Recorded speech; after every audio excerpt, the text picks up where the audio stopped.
Warum bist du heut so still? Daniel, ich denk nur nicht über eils. Was genau. Über Freundschaft und Vertrauen. Das klingt ernst.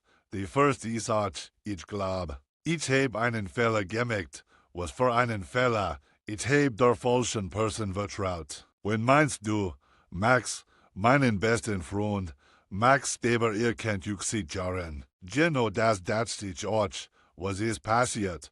Hat mich hintergangen. Das kann ich nicht glauben. Ich wollte es euch nicht glauben, bis ich die Wahrheit gesehen heb. Welch Wahrheit? Hat Geld von mir genommen, Angeligen, wie viel Geld els. Was ich gespart hat, das ist schrecklich. Ich heb im Vertraut wie einem Bruder. Hast du unsere gestellt? Ja, aber hat els abgestritten. Wie leicht is in erklären? Nein, ich heb Beweis, welch Beweis? Beweisungen, Nachrichten, els. Warum sollte dir das anten?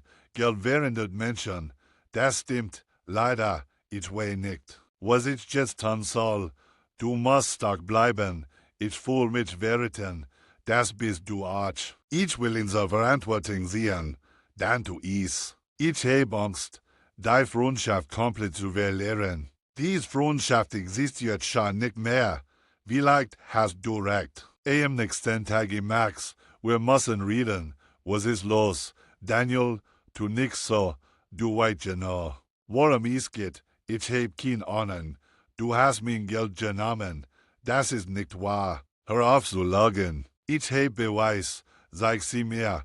Heier sie selbst. Das ist nicht, was du denkst. Was soll ich denn denken? Ich wollte es dir zurückgeben. Wann? Nach einem Jahr. Ich hab Problem. Und deshalb betrickst du mich. Ich wollte dich nicht verletzen. Aber das hast du. Es tat mir leid. Die Entschuldigung das nix. Bitte, gib mir eine Chance. Ich kann dir nicht mehr vertrauen. Bitte.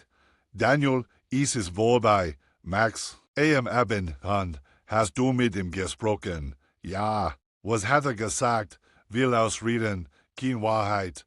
Und was wirst du jetzt tun? Ich tschechis Apologie. Das ist der richtige Weg. Ich wollte es vermeiden, aber hat mir kein Wort gelesen. Manchmal müssen wir hart ins Gedanken treffen. Ja, und heute ist so ein Tag.